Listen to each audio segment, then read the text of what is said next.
எல்லாருக்கும் வணக்கம். இந்த வீடியோவில் எதை பற்றி பார்க்குறோம் அப்படின்னா 6th தமிழ் சப்ஜெக்டில் வந்து நூல்வெளி மட்டும் பார்க்க போகிறோம். ஆசிரியர் குறிப்பு, அவர் இயற்றிய நூல்கள், இம்பார்ட்டன்ட் பாயிண்ட்ஸ் இந்த பாக்ஸில் இருக்கு இல்லையா, இது மாதிரி மட்டும் நம்ம எல்லாமே பார்க்க போகிறோம். 6th ஃபுல்லாக வந்து இன்றைக்கி கவர் பண்ணலாம். ரிவிஷன் மாதிரி உங்களுக்கு வந்து யூஸ்ஃபுல்லாக இருக்கும். கண்டிப்பாக வீடியோ ஸ்கிப் பண்ணாமல் பாருங்கள். நம்ம சேனலில் இப்போ தான் ஃபஸ்ட் டைம் பார்க்குறீங்கன்னா சேனலை சப்ஸ்கிரைப் பண்ணி வச்சுக்கோங்க. இந்த 1 வீக் வந்து கண்டிப்பாக உங்களுக்கு யூஸ்ஃபுல்லாக இருக்கும்.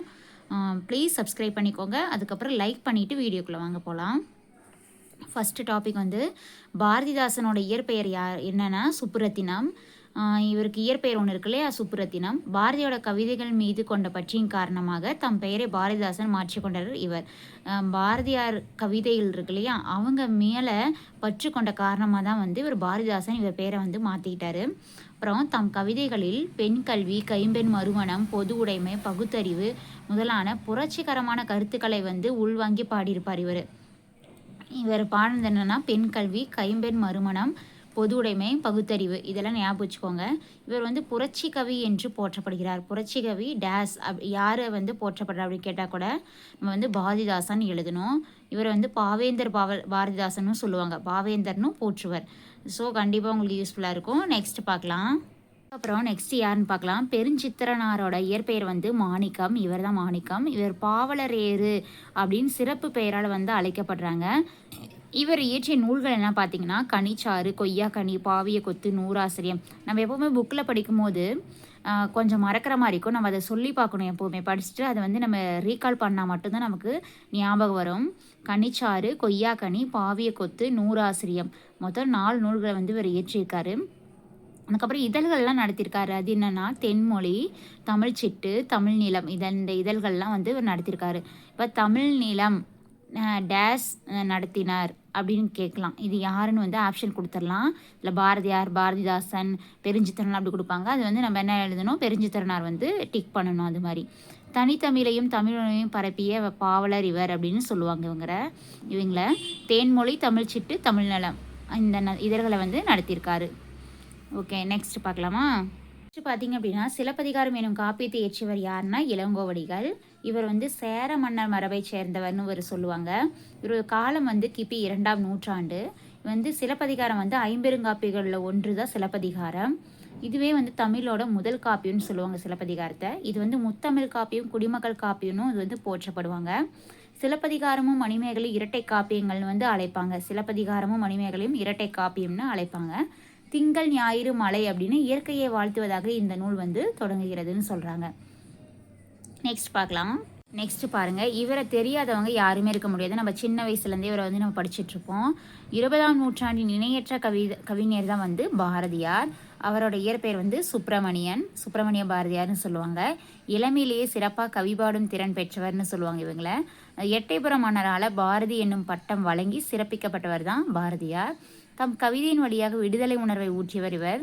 மண் உரிமைக்காகவும் பெண் உரிமைக்காகவும் பாடினவர் யார்? பாரதி. நாட்டுப்பற்றும் மொழிப்பற்றும் மிக்க பாடல்கள் பலவற்றை படைத்தவர் இவர்.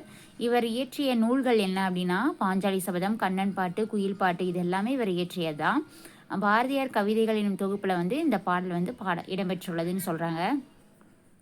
நெக்ஸ்ட் பார்க்கலாம். இந்தியாவின் பறவை மனிதர் தான் இவர்.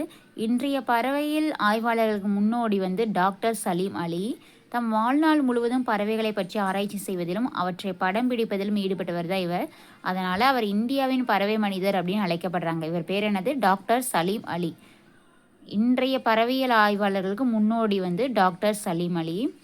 பறவைகள் குறித்து பல நூல்கள் வந்து எழுதியிருப்பார். தன் வாழ்க்கை வரலாற்று நூலுக்கு சிட்டுக்குருவின் வீழ்ச்சி அப்படின்னு வச்சுருப்பாங்க. இது வந்து ஒன்ஸ் வந்து பார்த்துக்கோங்க, கேட்குறதுக்கு வந்து வாய்ப்பு இருக்குது. ஃபஸ்ட்டு இவங்களை தான் பார்க்க போகிறோம். இவரை வந்து தெரியாதவங்க யாருமே இருக்க முடியாது. ஏன்னா இவங்க வந்து திருவள்ளுவர் வந்து 2000 ஆண்டுகளுக்கு முன்னாடி வந்து இருந்தவர்.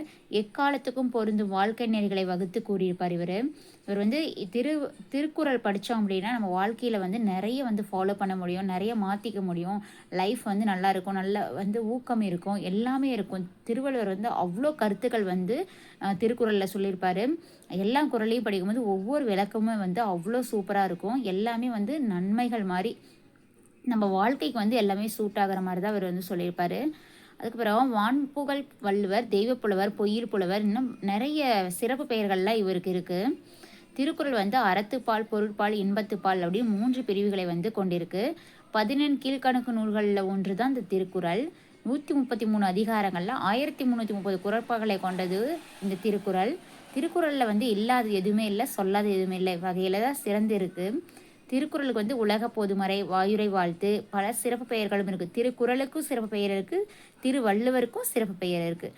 100க்கும் மேற்பட்ட மொழிகளில் வந்து திருக்குறள் வந்து மொழிபெயர்க்கப்பட்டுள்ளது. இது ரொம்ப ரொம்ப இம்பார்ட்டண்ட். கண்டிப்பாக இதை வந்து நோட் பண்ணி வச்சுக்கோங்க. இதுலேருந்து வரதுக்கு ஒரு கொஷின் வந்து வரதுக்கு சான்ஸ் இருக்குது. இதுதான் பார்த்தீங்க அப்படின்னா இவர் நமக்கு தெரியாது, ஸோ படிக்கலாம். தம்மை ஒத்த அலைநிலத்தில் சிந்திப்பவர் என்று மேதக அப்துல் கலாம் அவர்களால் பாராட்டப்பட்டவர் தான் இவர். இவர் பேர் நெல்லை சு முத்துன்னு சொல்லுவாங்க.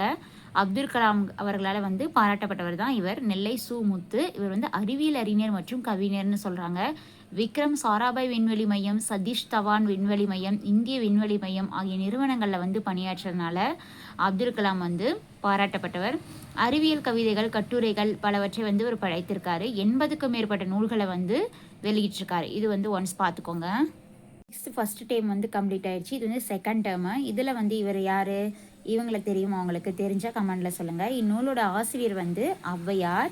இவர் வந்து ஆத்திச்சூடி, கொன்றைவேந்தன், நல்வெளி போன்ற நூல்களை இயற்றியுள்ளார். ஔவையார் இயற்றிய நூல் நமக்கு எல்லாருக்குமே தெரிஞ்சு, சின்ன வயசுல படிச்சிருப்போம். ஆத்திச்சூடி அறம் செய்ய விரும்பு இல்லையா, அது கொன்றைவேந்தன், நல்வெளி போன்ற நூல்களை வந்து இவர் இயற்றிப்பார். மதுரை என்னும் சொல்லுக்கு மூத்தோர் கூறும் அறிவுரை என்பது பொருள். சிறந்த அறிவுரைகளை கூறுறதுனால இந்நூல் மூதுரை அப்படின்னு பெயர் பெற்றது. இந்நூலில் வந்து 31 பாடல்கள் வந்து இருக்குது. இது ஒன்ஸ் பார்த்துக்கோங்க.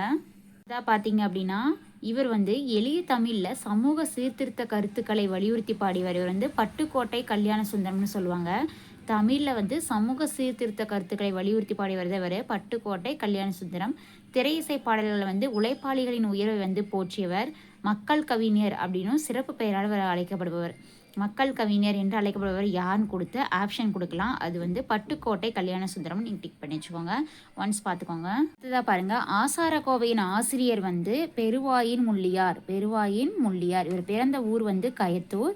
ஆசாரக்கோவை அப்படிங்கிற மீனிங் என்னன்னா நல்ல ஒழுக்கங்களின் தொகுப்பு என்பது பொருள். இந்நூல் வந்து 14 கீழ்கணக்கு நூல்களும் ஒன்று. இந்நூல் வந்து 100 வெண்பாக்களை கொண்டது. 100 வெண்பாக்களை கொண்ட நூல் என்ன அப்படின்னா ஆசாரக்கோவை. அதோட ஆசிரியர் யார்? பெருவாயின் முள்ளியார். பெருவாயின் முள்ளியார். ஆசாரக்கோவைக்கு மீனிங் என்ன? நல்ல ஒழுக்கங்களின் தொகுப்பு. இப்படி கேட்கறதுக்கு வாய்ப்பு இருக்குது. அதனால வந்து இப்படி கொஸ்டின் மாதிரி நான் கேட்டிருந்தேன். கண்டிப்பாக யூஸ்ஃபுல்லாக இருக்கும், படிச்சுக்கோங்க. அதுக்கப்புறம் தாலாட்டு வாய்மொழி இலக்கியங்களில் ஒன்று. தாலாட்டு வந்து வாய்மொழி இலக்கியங்களில் ஒன்று. தாள் அப்படிங்கிறதுக்கு வந்து நாக்கு என்று பொருள். நாவை அசைத்து பாடுறதுனால தாலாட்டு, தாள் ப்ளஸ் ஆட்டு அப்படின்னு பெயர் பெற்றது.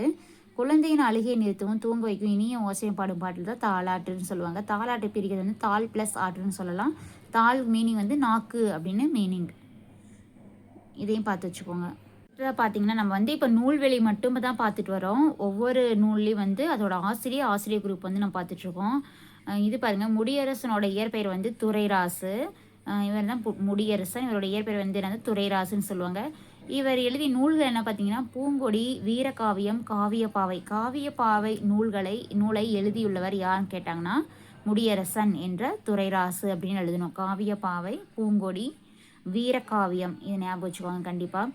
ஏன்னா எல்லாரோட ஆசிரியர் எழுதியிருக்காங்களா, அவங்க நூல்கள்லாம் நம்ம படிக்கும்போது கன்ஃபியூஸ் ஆகும். அதனால் நம்ம தெளிவாக படித்தா மட்டும்தான் 1 மார்க் கொஷின் வந்து எப்போவுமே ஆன்சர் பண்ண முடியும்.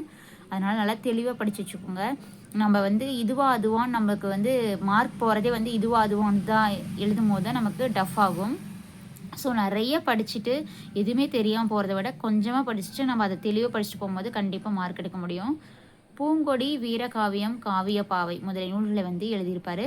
திராவிட நாட்டின் வானம்பாடி அப்படின்னு பாராட்ட பெற்றவர் இவர். திராவிட நாட்டின் வானம்பாடி. புதிதொரு விதி செய்வோம் நூலில் வந்து இடம்பெற்றிருக்கார். நெக்ஸ்ட்டு, உழைக்கும் மக்கள் தம் களைப்பை மறைக்க உற்சாகத்துடன் பாடும் பாடல் நாட்டுப்புற பாடல். காதால கேட்டு வாய்மொழியாக வழங்கப்பட்டு வரதுனால இதை வாய்மொழி இலக்கியம்னு சொல்கிறோம். ஏற்றப்பாட்டு, ஓடப்பாட்டு முதலான தொழில் பாடல்களும், விளையாட்டு பாடல்கள், தாலாட்டு பாடல்கள் முதலிலும் நாட்டுப்புற பாடல்களில் வந்து அடங்கும். நாட்டுப்புற பாடல்கள்னு நம்ம சொல்கிறது ஏற்றப்பாட்டு, ஓடப்பாட்டு, இதெல்லாம் நம்ம பார்த்துருக்கோம் இல்லையா, அதெல்லாம் வந்து இதில் தான் அடங்கும். இது வந்து வாய்மொழி இலக்கியம்னு சொல்லுவாங்க. இந்த பாடல் வந்து சக்திவேல் தொகுத்து நாட்டுப்புற இயல் ஆய்வுங்கிற நூலில் வந்து இடம்பெற்றிருக்குது. சக்திவேல் தொகுத்து நாட்டுப்புற இயல் ஆய்வு நூலில் வந்து இடம்பெற்றது. இது வந்து ஒன்ஸ் பார்த்துக்கோங்க. அடுத்ததாக பார்த்தீங்கன்னா தாராபாரதியோட இயற்பெயர் வந்து ராதாகிருஷ்ணன். தாராபாரதியோட இயற்பெயர் ராதாகிருஷ்ணன். வந்து அடைமொழி பெற்றவர் கவிஞாயிறு. இவரோட அடைமொழி பெற்றவர் வந்து கவிஞாயிறு. கவிஞாயிறு என்னும் அடைமொழி பெற்றவர்னு சொல்லலாம். புதிய விடியல்கள், இது எங்கள் கிழக்கு, விரல் நுனி வெளிச்சங்கள் இவர் இயற்றிய நூல்கள். விரல் நுனி வெளிச்சங்கள் இந்த நூலை இயற்றியவர் யார் அப்படின்னு கேட்டாங்கன்னா தாராபாரதி. அவரோட இயற்பெயர் வந்து ராதாகிருஷ்ணன். தாராபாரதி என்கிற ராதாகிருஷ்ணன்னு சொல்லணும். இது எங்கள் விளக்கு என்ற நூலை எழுதியவர். புதிய விடியல்கள் என்ற நூலை எழுதியவர் அப்படின்னா தாராபாரதியோட இயற்பெயர் ராதாகிருஷ்ணன். அவங்க தான் வந்து இந்த நூல் எழுதியிருக்காரு. புதிய விடியல்கள் இது வந்து எங்கள் கிழக்கு. விடிஞ்ச உடனே நம்ம வந்து சூரியனை பார்க்கமா அது கிழக்குன்னு வச்சுக்கோங்க. எங்கள் கிழக்கு நூல் எழுதியிருக்காரு. விரல் நுனி வெளிச்சங்கள் எல்லாமே அந்த ஒளி வர மாதிரி தான் இருக்குது. விரல் நுனி வெளிச்சங்கள் இதெல்லாம் மூணுமே ஒரே மாதிரி இருக்கிறதுனால இவர் வந்து ஞாபகம் வச்சுக்கலாம். அந்த மாதிரி ஒரு ஷார்ட்கட் சொல்கிறேன். இப்பாடல் வந்து தாராபாரதியோட கவிதைகளின் தொகுப்பில் வந்து இடம்பெற்றுள்ளது. இதை பார்த்து வச்சுக்கோங்க. இதை பார்த்தீங்கன்னா இந்த பாடல் எழுதியவர் வந்து தாயுமானவர். திருச்சி ஆண்ட விஜய ரகுநாத சொக்கலிங்கரிடம் தலைமை கணக்கராக பணிபுரிந்தவர் தான் வந்து இவர் தாயுமானவர். இப்பகுதி தாயுமானவர் பாடல்கள் என்னும் நூலில் வந்து உள்ளது. இந்நூலை வந்து தமிழ் மொழியின் உபநிடதம் அப்படின்னு போற்றுவர். இப்பாடல் வந்து பராபர கண்ணிங்கிற தலைப்பில் இருக்குது. கணினி அப்படிங்கிறது 2 அடிகளில் பாடப்படும் பாடல் வகை. இது ஒரு டைம் பார்த்துக்கோங்க. இதுதான் பார்த்தீங்கன்னா கலீல் கிப்ரான் லெபனான் நாட்டைச் சேர்ந்தவர். கலீல் கிப்ரான் வந்து லெபனான் நாட்டைச் சேர்ந்தவர். கவிஞர், புதின ஆசிரியர், கட்டுரை ஆசிரியர், ஓவியர், பன்முக ஆற்றல் பெற்றவர். இவருக்கு வந்து இவ்வளோ பேர் இருக்குது. கவிஞர் சொல்லலாம், புதின ஆசிரியர், கட்டுரை ஆசிரியர், ஓவியர் அப்படின்னு பன்முக ஆற்றல் பெற்றவர். இப்பாடப்பகுதி கவிஞர் புவியரசு மொழிபெயர்த்த தீர்க்கதரசிங்கிற நூலில் வந்து இடம்பெற்றிருக்கு. இதுதான் வந்து ராமகிருஷ்ணன். தற்கால தமிழ் எழுத்தாளர்களை வந்து குறிப்பிடத்தக்கவர் தான் ராமகிருஷ்ணன். இவர் என்னென்ன எழுதியிருக்காரு பார்க்கலாம். நாவல்கள், சிறுகதைகள், கட்டுரை தொகுப்புகள், சிறுவர் இலக்கியங்கள். இவருடைய படைப்புகள் வந்து இந்த மாதிரி நீளுதாமா. நாவல்கள், சிறுகதைகள், கட்டுரை தொகுப்புகள், சிறுவர் இலக்கியங்கள். உபபாண்டவம், கதாவிலாசம், தேசாந்திரி, கால் முளைத்த கதைகள் இந்த மாதிரி ஏராளமான நூல்கள் எழுதியிருக்காரு. உபபாண்டவம் நூலை எழுதியவர் யார் அப்படின்னா ராமகிருஷ்ணன். கதாவிலாசம் நூலை எழுதியவர் ராமகிருஷ்ணன். தேசாந்திரி கதை, தேசாந்திரி, உபபாண்டவம், உபவாசம் ஞாபகம் வச்சுக்கோங்க. கதவிலாசம் அந்த மாதிரி ஞாபகம் வச்சுக்கோங்க. தேசாந்திரி, கால் முளைத்த கதைகள் இதெல்லாமே கதை ரிலேட்டடாக தான் இந்த மாதிரி ஞாபகம் வச்சுக்கோங்க. இதுதான் ராமகிருஷ்ணன் எழுதினது. இந்த கதை வந்து தாவரங்களின் உடையாளன் சிறுகதை தொகுப்பில் வந்து இடம்பெற்றிருக்கு. அதுக்கப்புறம் தேசிய விநாயகனார் 20ஆம் நூற்றாண்டில் வாழ்ந்த கவிஞர். தேசிய விநாயகனார் 36 ஆண்டுகள் பள்ளி ஆசிரியர் பணியாற்றி வருவர். கவிமணி என்னும் பட்டம் பெற்றவர் யார்? தேசிய விநாயகனார். கவிமணி என்னும் பட்டம் பெற்றவர் தேசிய விநாயகனார். ஆசிய ஜோதி ஆங்கில மொழியில் எட்வின் அர்னால்டு என்பவர் எழுதிய லைட் ஆஃப் ஆசியா எனும் நூலை தழுவி எழுதப்பட்டது. ஆசிய ஜோதி ஆங்கில மொழியில் வந்து எட்வின் அர்னால்டு வந்து எழுதியிருக்காரு. Edwin Arnold light of Asia எனும் நூலை தழுவி எழுதப்பட்டிருக்காரு. இந்நூல் புத்தரோட வரலாற்றை வந்து கூறுது. இது ஒரு டைம் பார்த்துக்கோங்க.